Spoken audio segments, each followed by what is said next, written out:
This machine is the Bianchi 994, made in Italy by Keyline, and it is for cutting milled laser keys, vehicle keys, but they've just introduced a new jaw for cutting flat standard type keys. This is jaw F, which I can now demonstrate for you. You get a console with this machine, which has all the software loaded on it. It's all touch screen, so you don't need any additional PC or additional software to run it. Basically, from the initial screen, you go into key search, and you can either search by code number, where you put the key number in, and it automatically comes up with the selection of vehicles which use that key number, or you can go through car model selection, and that's what we'll do here. So car model selection, we'll cut a Vauxhall key, so Opel Vauxhall. You can scroll down and see the list of vehicles that it includes, so we'll go for Astra. Enter. And then you select your year, so 98 to 2004.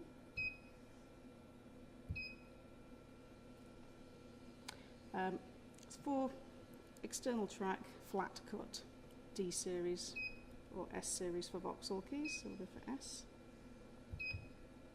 And then you get a selection of jobs that you can now do with this vehicle.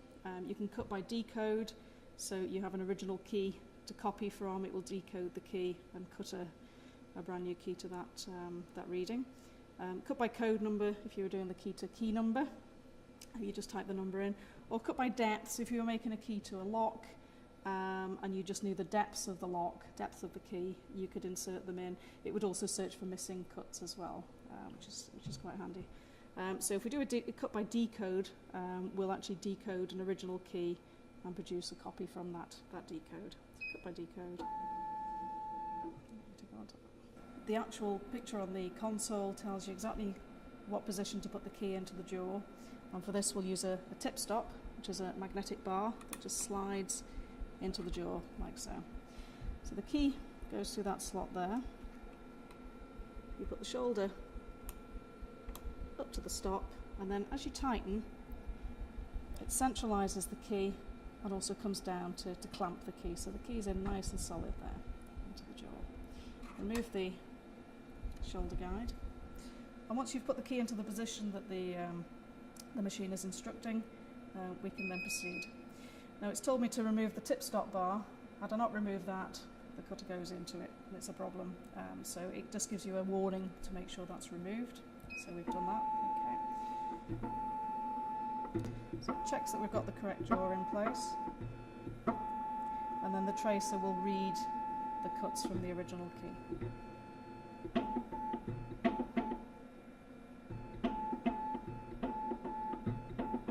So this is the result of reading the original key.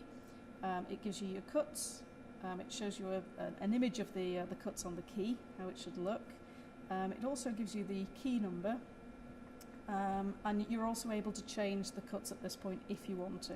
It reads the original key and it automatically sets it back to its original factory settings, so you're getting an absolutely brand new key and not a replica of a worn key. So once you're happy with the cuts, press the enter button. It gives you the key blank reference to use. Press enter again.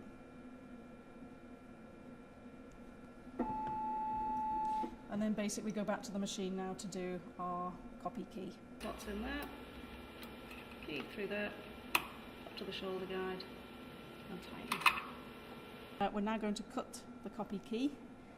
We've put the key in as stated by the machine, and we're ready to cut the key.